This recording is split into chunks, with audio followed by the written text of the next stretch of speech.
Olá, amigos, tudo bem? Aqui Leonardo, estamos aqui no IMEXcast, segundo episódio do ComExCast, que na verdade é o real e verdadeiro podcast sobre comércio exterior aqui da Serra Gaúcha. E hoje, estou aqui do lado do meu colega Edson, estamos recebendo a ilustre visita do senhor Mauro Vencato. Mauro Vencato, que é supervisor comercial do Porto Seco, aqui da Serra Gaúcha, que a gente já falou ali no primeiro episódio sobre a história da IMEX, então está muito ligado à história da empresa. E também é diretor de negócios internacionais da SIC. Então é um rapazinho aí que acumula um pouquinho de experiência na área. E hoje a gente vai falar então sobre o Porto Seco de Caxias do Sul. Mauro, vamos lá. Acho que tu vai ter que pesquisar isso no Google, talvez, né? Pode ser. Então, conta pra nós aí, cara, o que é o Porto Seco de Caxias? O que tu entende como o papel dele na logística regional? Conta aí o que tu tem sobre essa história aí.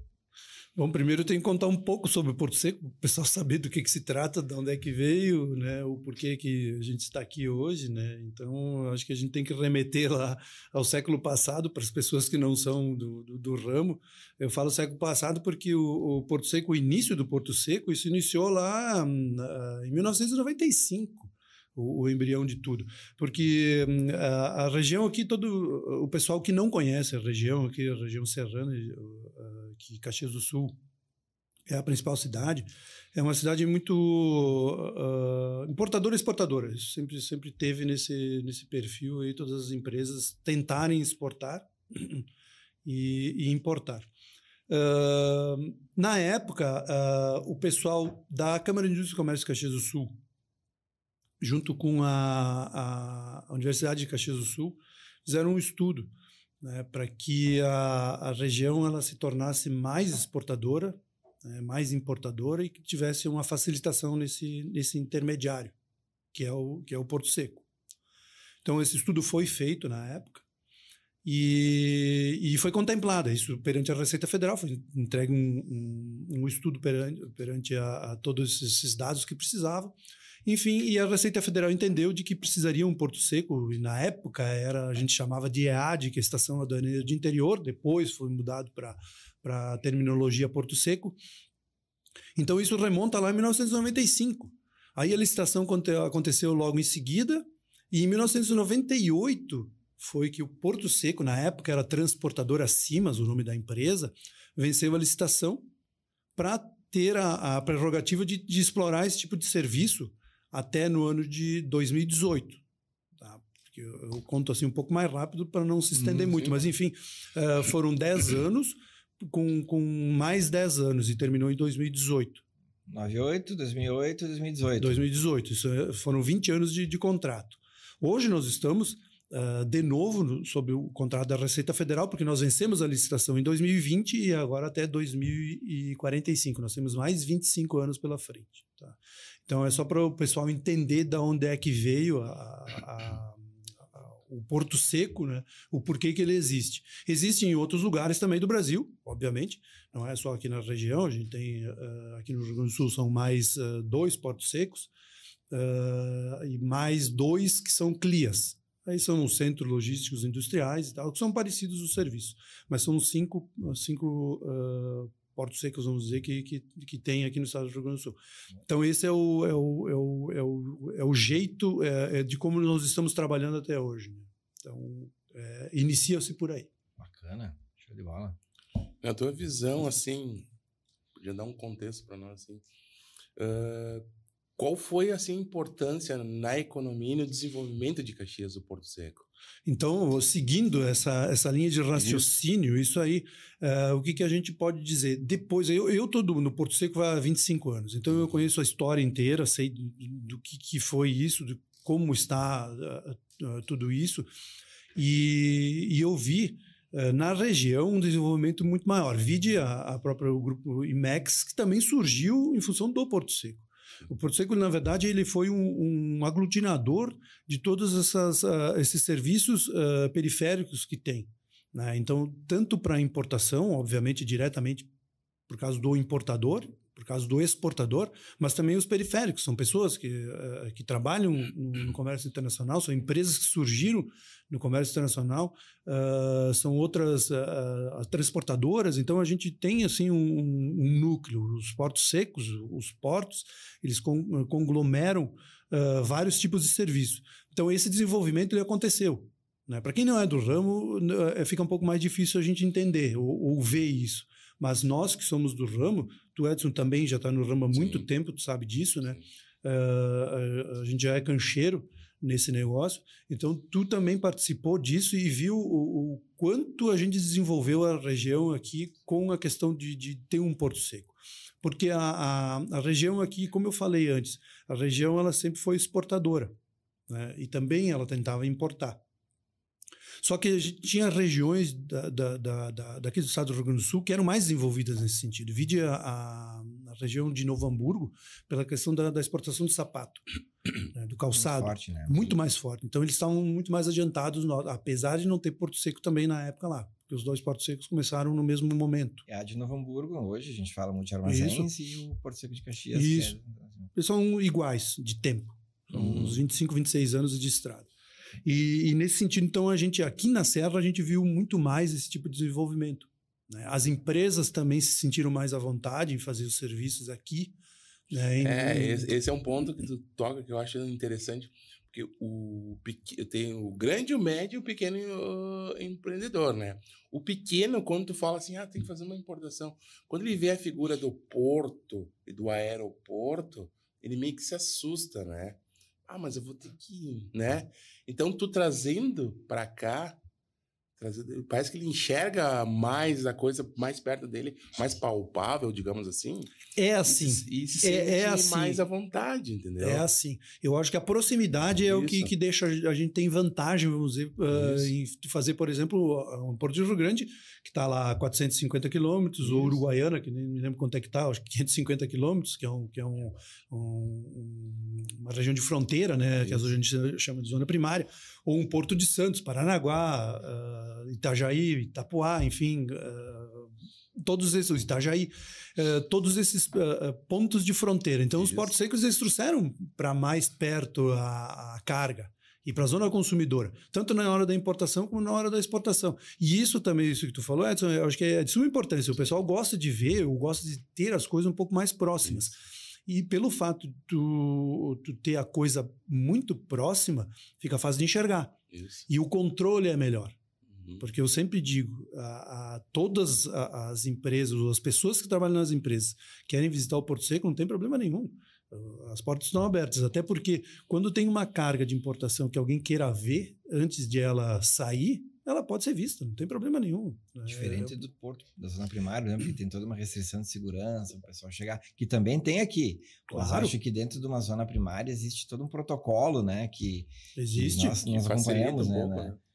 Que facilita, né? E nós, como empresa que presta serviço dentro desse ecossistema que o porto gerou, nós utilizamos essa facilidade como uma ferramenta de venda. Até hoje a gente diz, principalmente nós que temos essa vocação de trabalhar com máquinas, que a gente tem mais dentro do nosso portfólio, a logística de máquinas, a gente tenta fazer com que o pessoal entenda a proximidade do porto como uma vantagem, né? Mas isso é certo. Isso eu sempre dou falo alguns exemplos. Tá? A questão é o seguinte, teve um camarada que importou uma máquina, só que a máquina era tão grande, ele queria ver a máquina.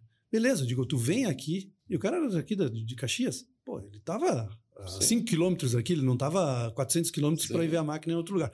Aí ele viu a máquina aqui, aí ele me disse, pô, eu vou ter que tirar uma parede, se eu não tivesse vindo aqui para olhar o tamanho da máquina, eu ia contratar tudo, guincho e tal, e a máquina não ia entrar no meu pavilhão. Cara, né? Aí o que ele fez? Foi lá, desmontou a parede, depois de uma semana ele levou a máquina embora. Só por ter ela ali. Claro, justamente. Apesar de ter todas as medidas, tudo, a gente não tem noção se não enxerga, não vê mesmo, literalmente. Justamente, porque ele ia contratar o guincho queria saber, o pessoal do guincho também veio lá para dar uma olhada. Então, isso são coisas... facilitadores? Claro que são facilitadores. Esse que é o negócio. Tu vê a carga diferente que olhar dentro de um packing list ali e saber... as dimensões. Só que as dimensões às vezes são diferentes. Não é que são diferentes. o enxergar e medir é diferente do papel. É isso bem da verdade. Até porque, de repente, o volume da coisa é diferente do que está lá, ao vivo. Então, isso tudo diferencia. Então, a proximidade, eu acho que é um dos canais assim, principais para... A gente abordou até no último e, claro, hoje mudou tudo, né? Hoje tu não tem mais o contato com o fiscal, né? Antigamente tu tinha aquele contato. E isso, o importador, ele gostava de ir lá, às vezes, dar uma explicação melhor pro fiscal, né? Ele botava uma exigência. Tudo bem, tu faz no papel ali, bonito, tenta explicar. Mas tu ir lá explicar para ele, demonstrar às vezes, mostrar algo diferente, uma foto, um catálogo, mas tu ir lá conversar, isso o cliente gostava, entendeu? Ou é a mesma coisa, a mercadoria tá lá em Rio Grande, mas eu vou ter que ir até Rio Grande, porque tem cara que gosta do tete-a-tete ali. Claro. Claro, hoje tá diferente. Mas dá para nós trabalhar, né? Tem esse deslocamento. Eu tenho orgulho, não. Eu tenho na história como despachante, poucas vezes eu tive que ir até Rio Grande resolver, porque a gente sempre direcionou para cá.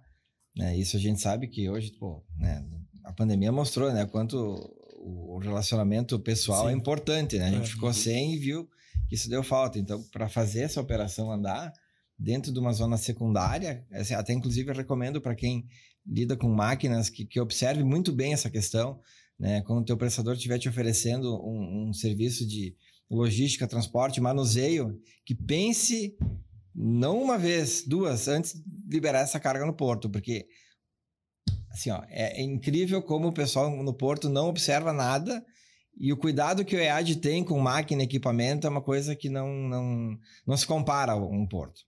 Não tem como. Eu, como comercial, obviamente, vou vender o meu peixe, mas assim, nós temos equipamentos corretos para fazer as movimentações, isso é muito importante, e a gente tem pessoas especializadas. Esse que é o negócio. Nas pessoas que trabalham especificamente com a questão de desova, manuseio de máquinas e equipamentos, a gente não troca muito. A gente sempre entendeu de que tem que fazer com que as pessoas fiquem ali um tempo trabalhando para entender todo o serviço. Então tem um grupo de pessoas lá, são mais ou menos uns 5 ou 6, que são os mesmos faz tempo já. Porque aí eles têm um entendimento de como faz o manuseio das máquinas. Porque a máquina, por incrível que pareça, ela é mais frágil que vamos dizer, que um ovo. Né? Esse é o negócio. O tratamento é diferente. E a gente sabe disso porque a experiência nossa de 25 anos disse isso. A gente já teve problemas, obviamente. E aí, tendo esses problemas, a gente conseguiu corrigir essas coisas. Né? Até justamente desse tipo de pessoal que rodava muito na época e hoje já não roda mais. Hoje a gente já tem essa equipe já formada e o pessoal sabe como trabalhar. A questão de investimento também de equipamentos que foram comprados para manuseio é de suma importância. Nós temos equipamentos para fazer as movimentações das cargas. Então, isso é importantíssimo, né, para o pessoal que saiba disso. É bacana, inclusive seguindo um pouco do roteiro que a gente tentou traçar aqui, a gente vai fugir um pouquinho, mas estamos dentro ainda. O Porto Seco evoluiu bastante em termos de infraestrutura e serviço, né? Tu tem números ali, eu vi que tu trouxe bastante números. O cara das exatas é o cara que traz números, né? Como é que tá o Porto Seco hoje em comparação? Quais são os números em área alfandegada, equipamentos? Existe espaço para expansão dele dentro de uma área territorial? É para cima? Como é que tá o projeto de expansão do Porto? Qual é que é o objetivo do Porto Seco? Tem espaço para expandir? Vamos lá, o que a gente tem hoje? Atualmente, hoje nós estamos com 33.900 metros quadrados de área alfandegada, quer dizer, todo o perímetro, né? São 6 armazéns que nós temos lá, de 17.700 metros quadrados. Recentemente a gente terminou um novo, ele tem mais ou menos 2.500 metros quadrados, aproximadamente. Tem um pátio de 15 mil metros, então, para depósito de contêineres e caminhões. Isso falando de estrutura, né? Para o pessoal entender também que eu estava falando de equipamentos, são 2 Ritstack são aquelas máquinas grandes de porto que trabalham para movimentação de containers, tá? De 45 toneladas. Uma mais antiga de 37, é isso, que pega por cima, 5 de altura, ela empilha. Tem uma máquina lá que é mais antiga, para container também, mas a gente utiliza. Uma máquina de 16 toneladas que é de garfo e 13 empilhadeiras de 2,5 toneladas até 7 toneladas. Tá? Além de 3 pontes rolantes de 20 toneladas, que eu falei nos equipamentos, e uma de 40 toneladas. E mais a balança de 120 toneladas e 25 metros. balança rodoviária para pesar os caminhões, enfim. Então, esse tipo de estrutura precisa ter. Né? Tem que ter equipamento para poder fazer. Porque às vezes o pessoal manda e-mail, tal, ou liga, diz, a gente tem para receber uma máquina grande, tal, de uma grande quanto? É tanto por tanto e tal, qual é o peso dela? Eu digo, pode mandar que não tem problema. Mas vocês têm mesmo? Eu digo, sim, se eu estou afirmando, sim. A gente faz.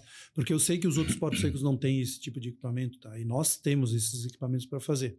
Então, por isso que às vezes o pessoal, quando quer enviar algum tipo de máquina ou equipamento que seja muito pesado ou que tenha dimensões extras, o pessoal sempre reitera. Pode, não pode?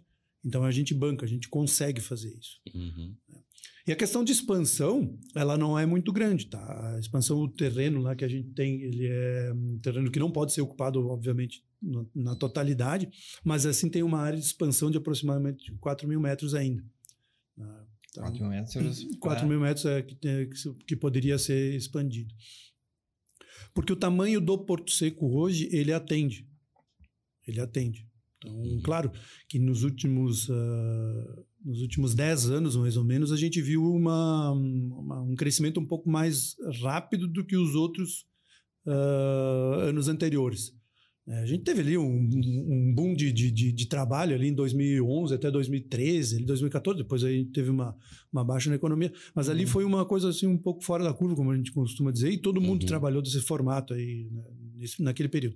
Mas depois as coisas se estabilizaram, então com esses investimentos que foram feitos, né, na questão de ampliação dos armazéns, que foram 2 armazéns, um armazém novo, que é o armazém 6 que a gente tem, esse foi construído novo, e esse último aí, ele só foi reformado, na verdade ele só foi ter uma ampliação.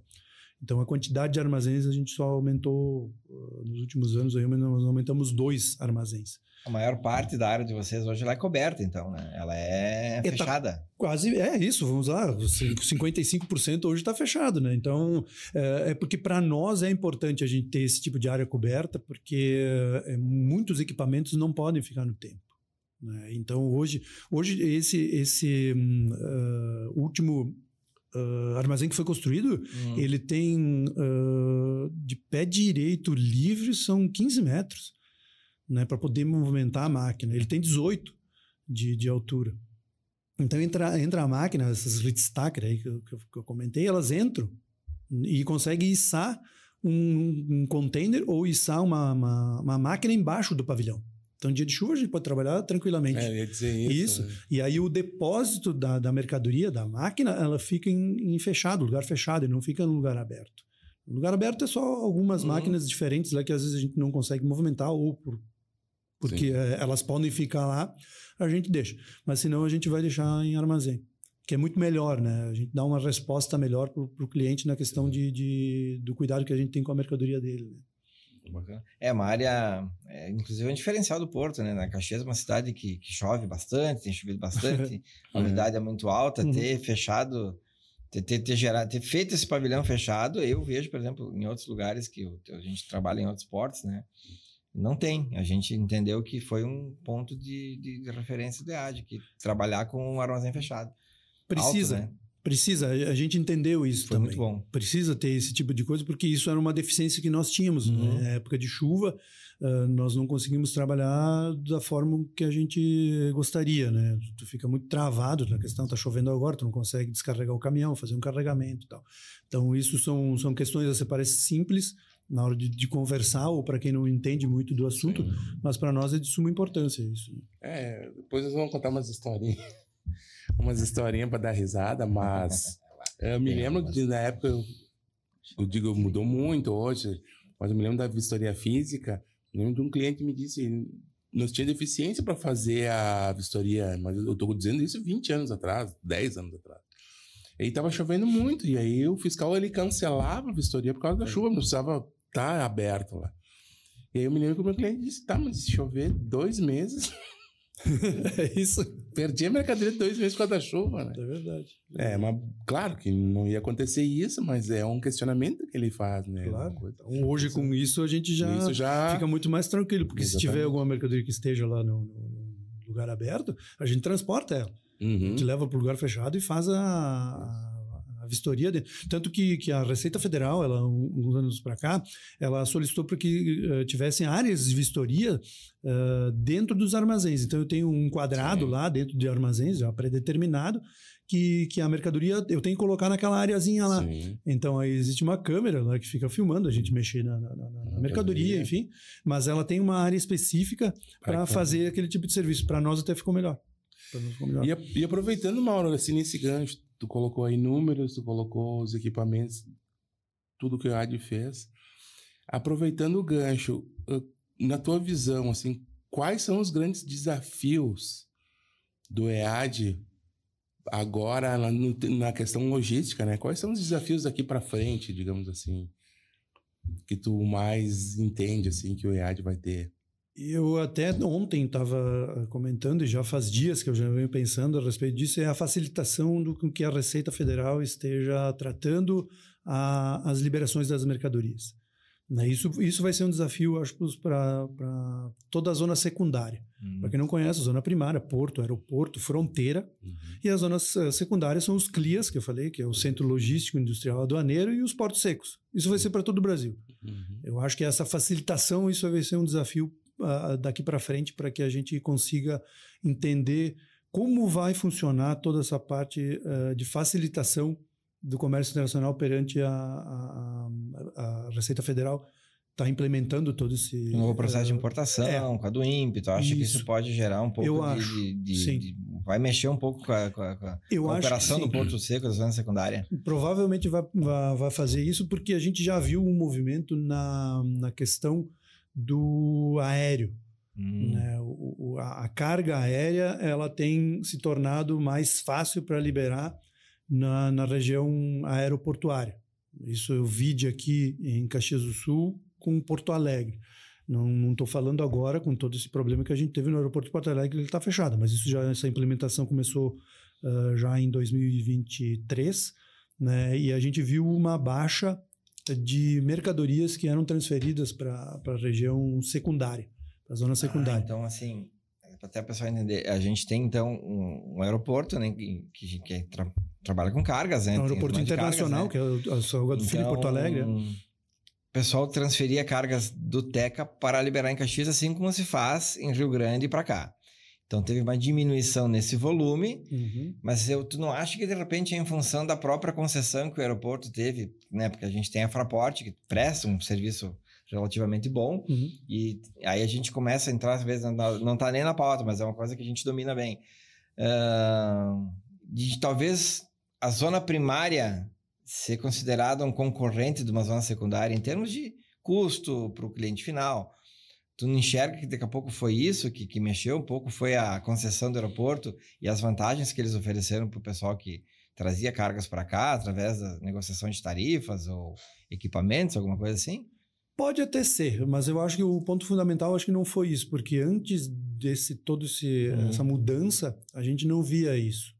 A quebra de a gente sentir isso foi realmente o ano passado, depois da implementação do CCT eletrônico, né? E tal. Isso sim deu uma facilitada. Porque antes vinha funcionando naturalmente. O Teca ter sido transferido para a Fraport, né, que é a iniciativa privada e tal, de ter melhorado os serviços, enfim.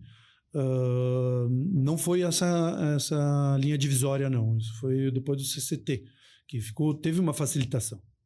A gente sabe que existiu uma facilitação nesse sentido, então o pessoal começou a migrar fazendo o desembaraço na zona primária. A zona primária, aqui, pelo menos aqui no estado do Rio Grande do Sul, ela é concorrente da zona secundária. Isso porque eu conheço outros lugares do Brasil e não é nos outros lugares, assim, a concorrência não é tão acirrada quanto aqui. Aqui realmente é muito mais acirrado. A gente vê com o Porto de Rio Grande, lá, enfim, o Tecom Rio Grande e o próprio aeroporto de Porto Alegre. Então, existe uma concorrência um pouco mais acirrada nesse sentido, porque as cargas são as mesmas, né? E há um número limitado de cargas, né? Eu falo então limitado em função que os outros estados têm mais cargas do que nós aqui no estado do Rio Grande do Sul. Enquanto em outros estados, com maior volume, Santa Catarina tem o dobro de importações aqui. Justo. Eles enxergam o porto como uma zona de passagem. E o aeroporto também. Aqui, pelo volume, eu acho que eles enxergam como uma opção para armazenagem também. Também. Que é o objetivo do Porto Seco, né? Trabalhar Isso. com armazenagem e movimentação de cargas. Assim, a questão da armazenagem não é tão nesse sentido. É a questão só da transferência da carga da zona primária para uma zona secundária que vai agregar um frete do DTA, que é a Declaração de Trânsito Aduaneiro, que normalmente ele é um pouco mais caro que um frete normal. Isso que causa um pouco de transtorno. Porque a questão de armazenagem não. A questão de armazenagem, os portos secos são mais baratos do que a zona primária. Então, se é para deixar a carga, vem para o Porto Seco. Isso é natural. Agora, quando a liberação é rápida, aí sim a gente acaba perdendo um pouco de competitividade, porque tu vai ter o segundo ponto para pagar. Então, Sim, esse é o negócio. Então, tu paga-se na zona primária e paga-se na zona secundária. Então, o pessoal faz muito esse cálculo nessa questão quando for para não deixar a mercadoria armazenada. Se for para deixar a mercadoria armazenada, mesmo que fosse no consumo, né, para uma posterior liberação, vamos lá, tipo 20 dias, 30 dias que seja, o Porto Seco é a opção, os portos secos são as opções mais baratas para isso. O entreposto aduaneiro, obviamente, já vem para o Porto Seco, que é tranquilo. Mas a liberação assim, rápida, o que a gente sente é que a zona primária ainda ela tem uma vantagem muito grande nisso. Né? A gente sempre faz essa análise, né? Sim. A gente sempre faz essa análise para ele. Se obriga a fazer, né? Sim. Porque o que acontece? Porque não tão somente assim, a gente analisa assim, ó, se existe alguma possibilidade de um canal diferente do verde, digamos assim, por ele ser um CNPJ novo, né? Por ser uma mercadoria que tenha um ex-tarifário, talvez precise ser analisado. Ou seja, então a gente analisa, ó, é melhor jogar pro porto, onde armazém, porque vai levar mais tempo para ser desembaraçada, mais tempo no sentido de mais dias, né? Parada a mercadoria, não a questão do entreposto, isso que eu quero dizer. Até o valor agregado dela também, a gente, quando a gente lida com máquina, a gente também mensura, porque 10 dias no porto é uma coisa, né? É uma coisa bem alta. 10 dias numa zona primária, secundária é outra realidade. E para quem está fazendo esse investimento, né, a gente sempre trata o nosso cliente com uma empatia de entender que se esse cara está com um projeto que, 20 mil de armazenagem vai fazer diferença, para mim faz, entendeu? Então a gente pensa com essa cabeça para trazer esse cara para cá. É uma das questões que a gente também mexe na nossa decisão. Agora, é importante também frisar de que nesse contexto todo da questão de liberação de cargas na zona primária e na zona secundária, as cargas de menos valor são feitas na zona primária. Essa que e as cargas de maior valor a gente recebe. É justamente por esse tipo de cálculo que tem que fazer, porque, como eu falei antes, a gente tem equipamento e tem gente especializada para mexer nisso. Um pallet, uma caixa, qualquer um pode fazer. Sim. Uma empilhadeira pequena ou mesmo na mão, tu consegue fazer esse manuseio. Agora, quando a carga é mais de volume e volume financeiro, aí a gente tem vantagem sobre. Né? Tanto que a nossa... o nosso montante, vamos dizer, de faturamento, boa parte vem de máquinas e equipamentos. Porque é onde a gente tem valor agregado, né? E que dá mais volume financeiro, tanto para nós em questão de faturamento. Isso é normal. Mas o pessoal enxerga, as comissárias e os clientes enxergam que realmente o Porto Seco é melhor para tratar esse tipo de serviço com um montante maior financeiro e isso.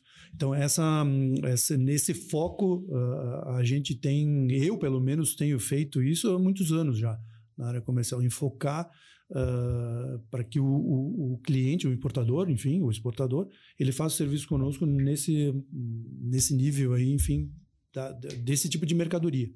Né? Porque as outras mercadorias com um valor mais baixo, não tem problema. A gente sabe disso. Então, por isso que o pessoal às vezes procura, faz na zona primária, função que não vai ter um gasto tão grande. Né? Então, aí já a nossa zona secundária, então nós se tornamos mais competitivos. Né? E dentro desse conceito de oferecer um diferencial aí, tu acha que alguma inovação tecnológica que vocês trouxeram fez alguma diferença, faz alguma diferença? Fala um pouco sobre os investimentos ali do Porto Seco em tecnologia, para o usuário, para a receita, a comunicação que vocês têm que ter, porque é importante frisar que a concessão do Porto Seco, ela te dá algumas responsabilidades, né? Então, toda mudança que vocês fazem, vocês têm que, teoricamente, passar pelo aval da Receita, né? Me confirma se eu estou viajando se ainda é assim, porque uma vez era, né? A gente fala qualquer coisa, não, tem que ter o ok da receita. Ainda continua assim? Não dá para ficar inventando muita coisa, mas normalmente tem vindo mais a receita do que nós para eles.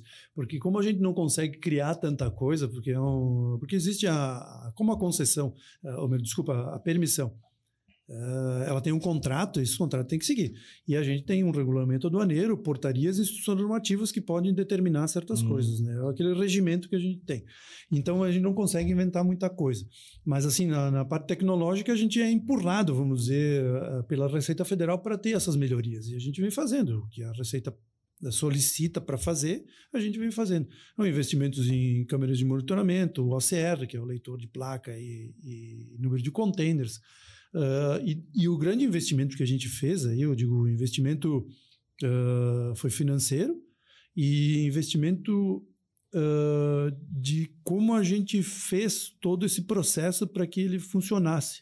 Inclusive até operacional, a gente teve que fazer mudanças operacionais para chegar até nesse ponto, que foi a API Recintos. A API Recintos, isso aí é coisa nova, é de 2022, para que os dados que ficavam dentro do Porto Seco, dados de documentos, dados de pesagem, todos esses dados que existem dentro do Porto Seco ficavam no servidor ali.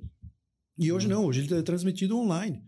Ele é no momento, é real. Então, toda e qualquer informação que a gente tem lá de entrada de pessoas, veículos, containers, documentação em geral, tudo hoje a Receita fica sabendo, no momento. Isso vai para o servidor da Receita. Então, esse foi um grande investimento que a gente teve que fazer. Não aparece isso. Ele não aparece, ele fica tapado. Né? O que o pessoal enxerga lá, por exemplo, quando vai lá, são as câmeras de monitoramento ali e tal. Mas essa questão do API Recintos, isso aí foi questão mais burocrática. Então, isso teve um desenvolvimento. Isso aí foi mais de 18 meses de desenvolvimento em tudo isso. Nossa. Muito tempo. Porque a Receita ela veio dando a conta-gotas isso, né? Eles iam melhorando e tal, até tal data uma fase, até tal data segunda fase, e assim são fases. Hoje a gente já terminou. Nós chegamos a 100% do negócio, entrou agora em outubro mesmo,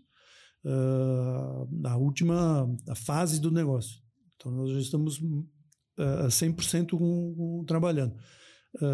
Mas isso tudo requereu muito, muito dispêndio da gente, né? E ficar pensando isso, né? Literalmente a gente não vê, a gente sente que já agiliza, a gente sente que muda, mas a gente não enxerga isso como tá na vitrine, mas é interessante a gente ter essa noção também do prestador que a gente tem, né, para né, claro, entender, né, que o investimento todo ele tem um retorno, mas ele tem que ser investido, né? Vocês têm um cronograma da receita, que é uma coisa que a gente lida todo dia, sabe que muda, né? A gente tem agora, falando da OEA, os novos processos de importação. Isso. Todo o cronograma que se altera toda hora tem que ser adaptado, né? É justamente isso. Então, essa parafernália de coisas que foi feita e tal, tecnológica, isso tudo serve para informação. Sim. Isso é para informação. E nesse cenário, a gente frisou ali logo no início a questão regional aqui, né? Nossa região e tal. O EAD, ele se preocupa, digo assim, no sentido de um posicionamento nacional. Tipo assim, a gente sempre brinca, às vezes, a gente tenta com um olho no peixe e outro no gato, né? Então, assim, vocês fazem uma comparação com outros EADs, digamos assim, de outros estados, para ver como é que vocês estão, se é mais ou menos isso, se é por aí, ou se os caras estão fazendo algo diferente. Às vezes a gente consegue comparar alguns números, mas assim, como são números às vezes fechados, né? Então a gente não tem muita base no que é feito. Não é aberto. Não tem números base. A única números base são a questão de movimentação e tal. Mas como a questão de movimentação a gente sabe que a gente não consegue ter a movimentação de outros locais, enfim. Porque o Porto Seco de Caxias é um dos menores do Brasil. Ele não é um Porto Seco grande, tanto em questão de volume quanto em questão de tamanho, né? Porque isso eu conheço, né? A questão de outros, né? Mas os volumes são muito maiores em outros lugares, que é coisa que a gente comentou antes. Por exemplo, pega o estado de São Paulo, Santa Catarina, que são bases muito mais altas, eu conheço alguns números de outros desses locais. Então, daí essa questão bate de frente, direto, né? A gente sabe que nós temos uma limitação, né, de volume de carga. Isso é o que faz que a gente não cresça mais. Inclusive o estado do Rio Grande do Sul. Estou falando até no estado do Rio Grande do Sul. Estou falando no porto, estou falando do aeroporto. O único que se destaca mesmo é Uruguaiana. Né? O Porto Seco de Uruguaiana, que a gente chama de Porto Seco, mas é um Porto Seco de fronteira, ali ele tem um movimento. Mas é o único que se destaca, né? Porque o Porto, o Tecon, Rio Grande, se tu comparar com os outros, ele não é... Ele é menor. Isso, menor em questão de volume de movimentação. O aeroporto de Porto Alegre também. Se as cargas saem daqui de Caxias, elas saem de Porto Alegre, elas vão de caminhão até Guarulhos e Campinas. Sim. Então, aí a gente já trava todo o negócio. Eu digo, até então... Claro, obviamente, com esse problema todo que a gente teve das enchentes, aí estragou toda a pista.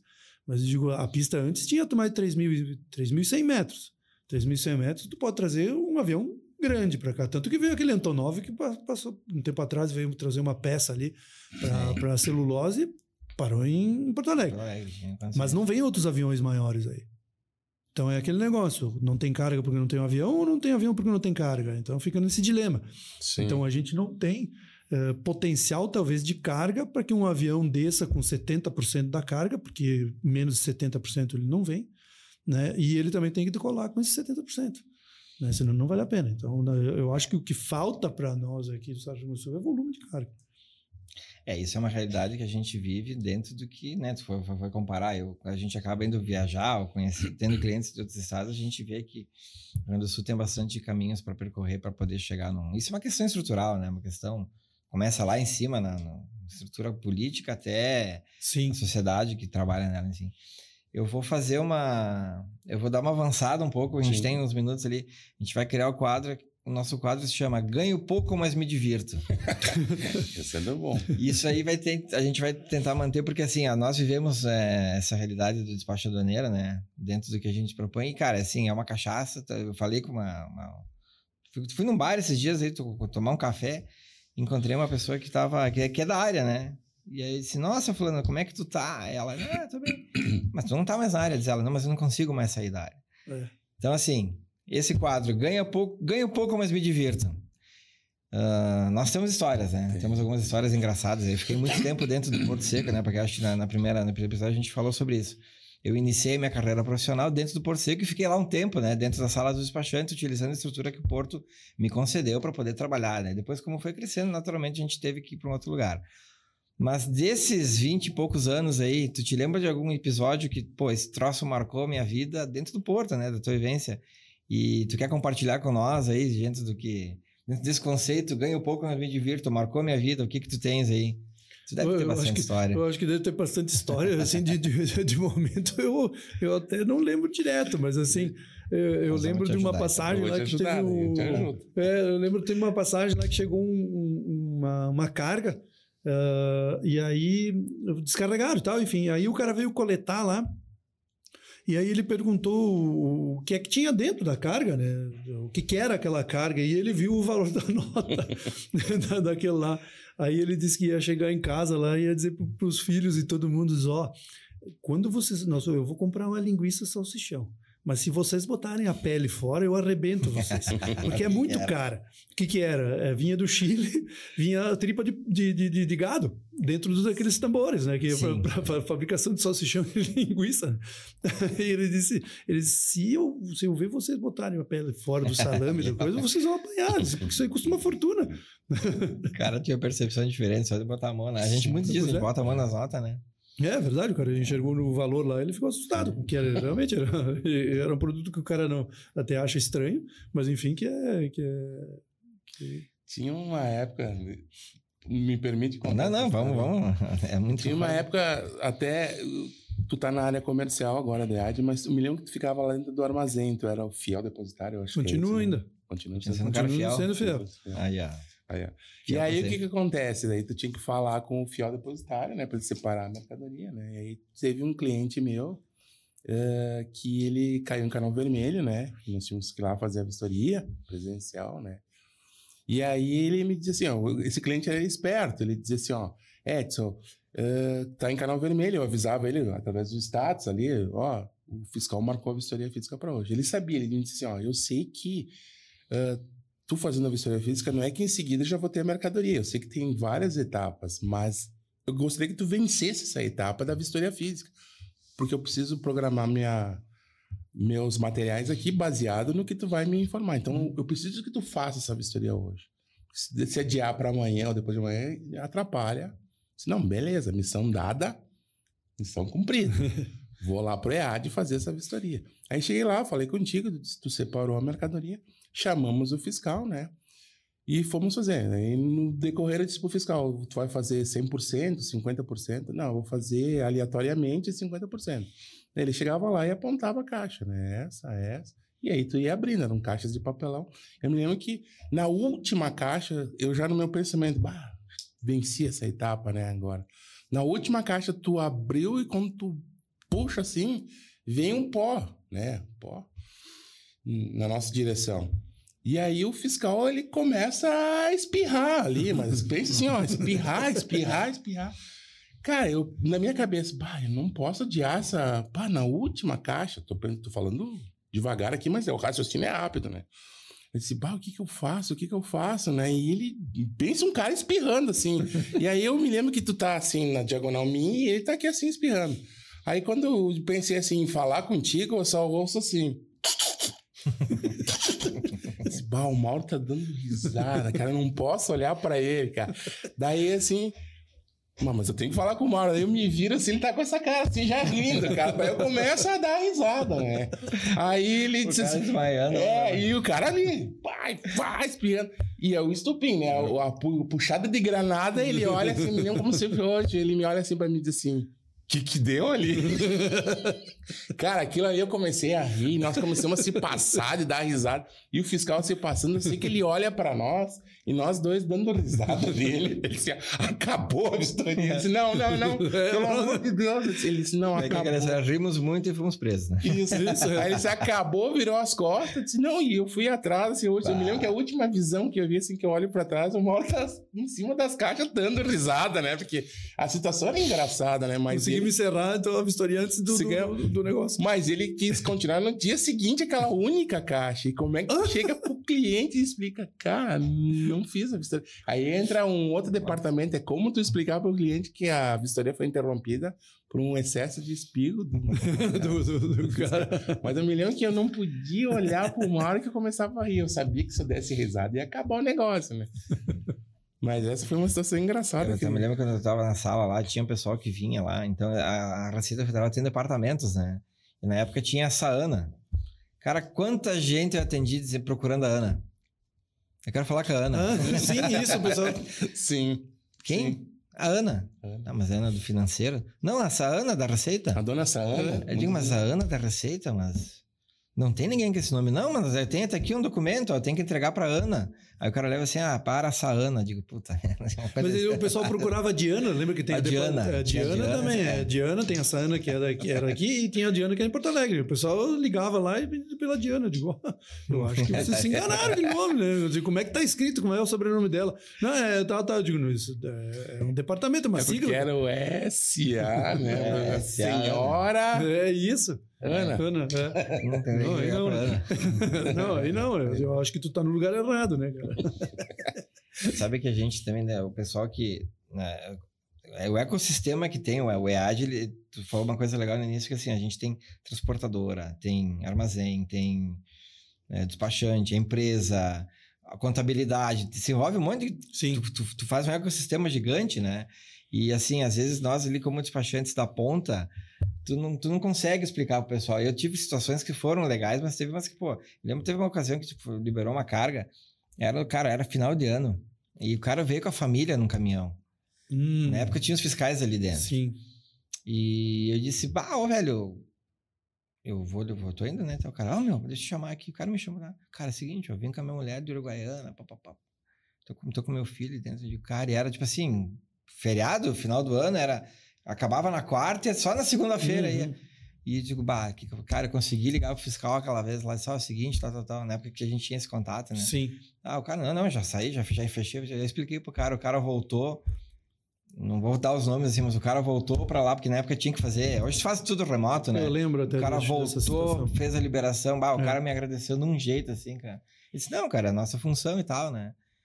E aí depois acabou que a gente não teve mais contato, mas assim, tu vai gerando, né, essa sincronia com os teus parceiros aí, transportadora, fiscal. Na época hoje tem fiscal do Mapa, que trabalha em Caxias também. A gente tem um relacionamento bacana.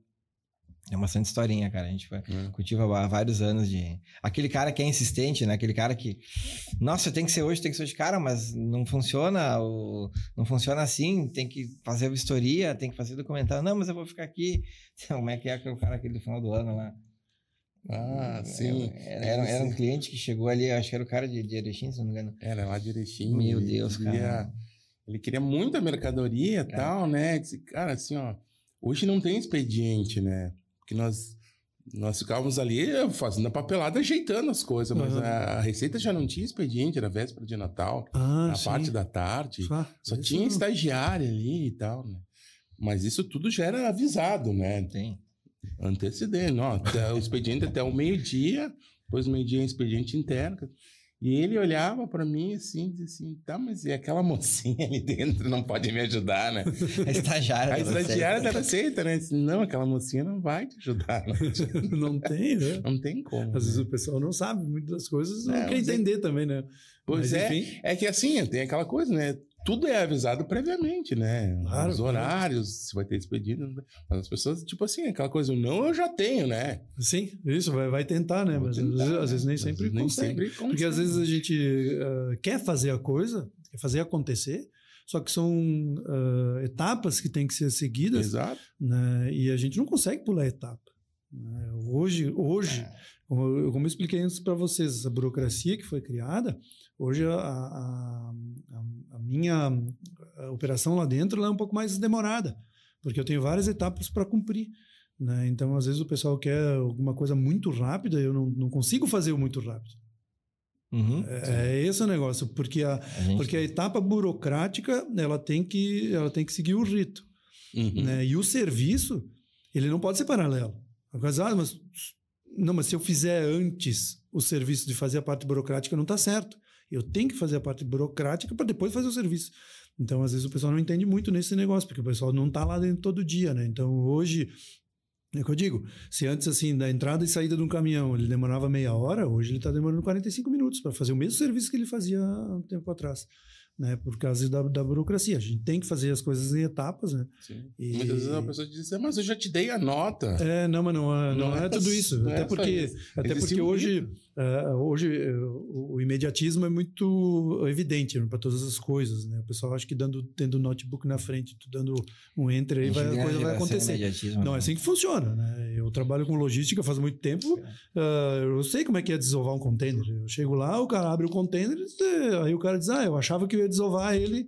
Desovar, para quem não conhece, é tirar a mercadoria de dentro. Né?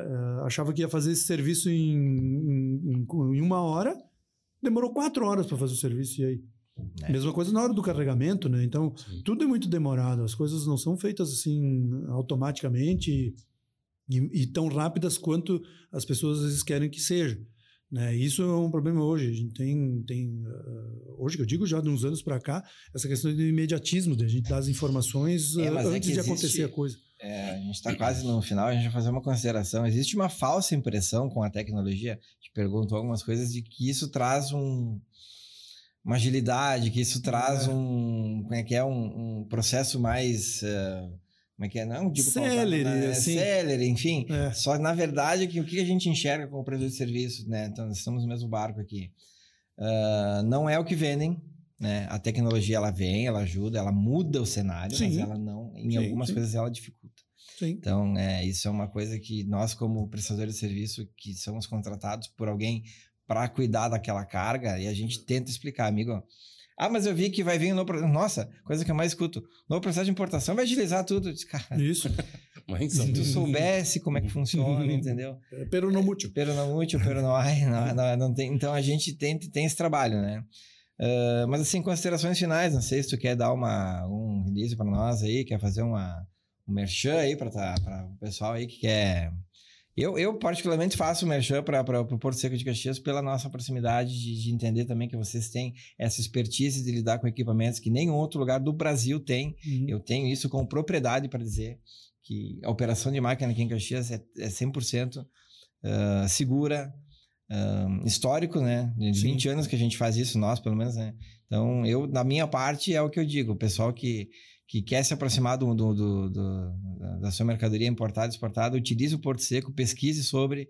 E tá aberto as portas, acho, né, Mauro? O pessoal conhecer, né? Sempre foi isso. A gente preza a parte comercial. Eu já fiz até agora conversando com vocês, mas eu acho que é importante deixar sempre claro de que quem é um importador ou exportador pode visitar, não tem problema nenhum. Isso e para quem for o futuro importador ou exportador também, né? Outros que a gente deixa a porta aberta é para o pessoal de cursos técnicos ligados à logística, faculdades, universidades e tal. Isso a gente recebe aí há mais de 20 anos, a gente já recebe pessoas para isso. Bom. Então, é só criar lá o grupo do pessoal, então o professor consegue fazer isso e a gente recepciona, pessoal. Quem quiser contatar é comercial@portoseco.log de logística.br. Então, portoseco.log.br. Desculpa, comercial@portoseco.log.br. Esse aí pode escrever para mim lá. O site então é portoseco.log.br. Isso.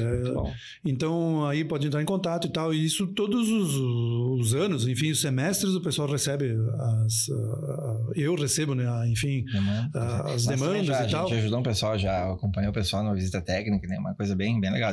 Isso, porque a visita técnica ela abre um pouco a mente do pessoal também, né? Porque é aquele negócio que eu comentei antes, atrás do computador tu enxerga uma coisa, né? É muito fácil tu digitar, enfim, ver toda a parte de documental, mas a parte operacional lá e na hora é diferente.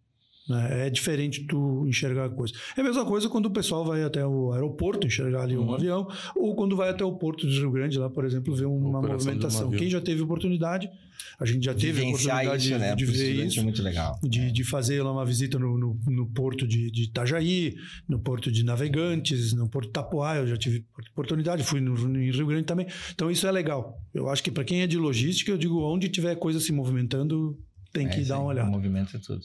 Considerações finais? Não, tranquilo, baixo, foi bem legal. Não, foi bem esclarecedor tudo, acho que foi bem... A gente vai conversar ainda, a gente vai fazer uns podcasts especiais. Pessoal, então, encerramos esse episódio. Se você gostou, curta aí nosso canal, adiciona, deixe nos comentários, faça uma pergunta, tiver interesse em conhecer mais sobre o Porto Seco, fazer uma visita técnica, estamos disponíveis. Nós, como IMEX, também vamos colaborar para que esse trabalho continue por muitos anos, que a permissão vá por mais 30, 40 anos, esteja aí. E a gente não falou uma coisa muito importante, a gente está com a iminência de ter um porto aqui, Rio do Sol, e com certeza esses avanços eles vão gerar novas conversas e a gente conversa no próximo episódio sobre isso. Obrigado, pessoal.